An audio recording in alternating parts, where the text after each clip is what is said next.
We certainly hope you're awake this morning. As we all know, protein is essential to every diet. And when you think protein, you probably think of a big steak or pork or chicken perhaps. But these meats actually have some serious drawbacks. They can be loaded with saturated fats, chemicals, and added hormones. So lots of folks are taking a different route to getting their daily dose of protein without meat, turning instead to plant-based proteins. And if you're wondering how the heck to get protein from plants, well, luckily we have nutrition coach MacDonald here with us this morning. Because a lot of people are like, plants? What, I just have to eat plants? Exactly. So first of all, tell us the difference between a plant-based diet versus, or a plant-based protein versus an animal protein. So plant-based protein is, it's all about making sure you get the right amount of nitrogen in it. So plant-based or animal both provide you with protein, but the key is to make sure that you have complete protein. Many plant-based proteins don't have all the essential amino acids, so your body can't utilize it as a protein. So if you're gonna go plant-based, you gotta make sure you have the right protein and that it's complete protein. Okay, so you brought some examples with you. If not all plants then have the complete protein, you have some examples of some here that would be that would have that. Well, okay. Because people do like rice and beans, and that makes it complete, but you get like 40 carbs and only 7 grams of protein, so you don't stabilize your blood sugar. I'm guilty of that. Okay, good to know. So the key is to make sure you have the right amount of protein and the right amount of carbs. A couple would be edamame. So soy protein provides you with the right balance of protein, fat, and carbs to stabilize your blood sugar. You have hemp seed, which I like. Hemp, to me, is a higher quality protein, plant-based, than soy. And this gives you great complete protein. People hear hemp and it raises some eyebrows, but that's okay. Well, just saying. Hemp is such a balance. I mean, I understand that. But you know where I'm going. But from a protein side, it's fantastic. And it provides you with such great omega-3, 6, and 9. All right. Then you have like a Boca burger. So like a vegan or a vegetarian, this is meatless, and you can do a soy. This is another tempeh, is another soy where you get a quality protein. You have soy milk. You have the tofu. And then you have a grain like quinoa, which still has a lot of carbs, but it does have complete protein. That means it has all the essential amino acids that your body can utilize. So that's even better than, say, just a brown rice or something. Yes, because you get protein in there. Exactly, so you can utilize that. And then two other things. You have corn, which isn't a vegan protein, but it's a fungi. It's a mysoprotein from egg whites that many vegetarians utilize. And then you can always do like a protein bar to fill in the gaps for people. Now, you mentioned soy a lot, and you know, I've done a lot of reading on this. I mean, there is some question about whether soy or too much soy is a problem.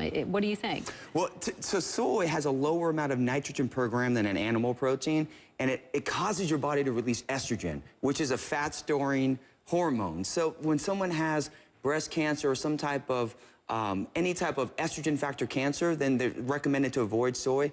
Overall, it's better if you're doing plant-based, but I still prefer a higher quality like a hemp or an animal protein, or if you're vegetarian like a Greek yogurt or a cottage cheese, you're gonna get more nitrogen per gram than if you did soy alone. So the dairy's okay, obviously, for the vegetarians. What if you don't get enough protein? I mean, how much, first of all, how much do we need? And what are the dangers, if there are any, of not getting enough? That's the best question that I just want to hug you for asking. Okay, let's hug it out. Right, let's hug it out. People don't understand protein. Your body, it's essential, it provides nitrogen. And when you have more nitrogen coming to your body than leaving, you're in a really good state. And when you have less, you're in a really bad state. Your cells can't metabolize and your tissues break down. So you have to get in protein because it has nitrogen in it. It's the only nutrient that has that. So you don't get it in, you're in a negative state. So how much do you need? It all depends. But what I recommend is based upon your weight, that you want to get at least 1 gram per body weight typically. So like a female, maybe about 20 grams per meal. A male could be anywhere from 30 to 35 grams per meal. Okay, wow, that's all right, that's good to know. Balance of protein to carbohydrates. It's the most underestimated nutrient that people need. And to stabilize your blood sugar, to keep your body in a positive state, you have to get the right amount of protein, the right amount of carbohydrates, and the right amount of fat. Put your body hormonally balanced. Okay, why do you think so many people, I mean, there seems to be such a movement towards plant-based eating.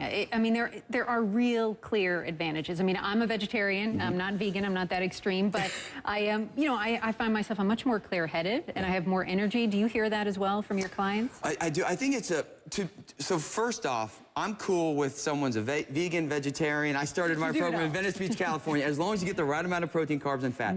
I think there's a misconception that people think meat protein is beef and pork, and they think that, okay, meat is bad because it causes the saturated fat. But lean protein like chicken, turkey, white fish, those are great sources of protein, egg whites. So to me, I think it's a balance. You just have to get the right amount of plant-based, the right amount of animal, if you're gonna do animal protein, and if you're educated on it, it's great for you. Or if you wanna be a vegetarian, just make sure you get the right protein to protect your tissue. And what about, broccoli and spinach? I mean, those don't come in a bag or a box like these things, but those offer protein as well. Incomplete protein, though. Okay. See, this is the thing. You have incomplete and you have Can't live complete. on greens. The essential proteins your body can't make, and you can only get those through animal or a byproduct of animal like dairy, or there's only a few plant-based complete proteins, and everything we shared, soy, quinoa, corn, these are all things, hemp, these are complete proteins that are plant-based. So if anybody's at home this morning, they're in their kitchen, they're watching and listening, they're thinking about, I'm going to make a plant-based breakfast this morning. I'm going to put you on the spot. What do you recommend?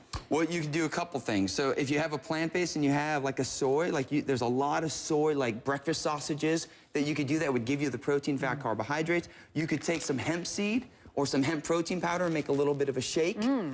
You could do some tempeh. You could grill up some tempeh and have fun with that. Or you could do some tofu. This is great. Or you could do a little bit of cereal with some soy milk. Just make sure your protein and your carbs are balanced. I'm going to eat so well now that we're a team. We are. Mark MacDonald, thank you very much. Thanks so much, Randy. Oh, we're going to hug it again? Oh, no. No, okay. I'm out of hugs.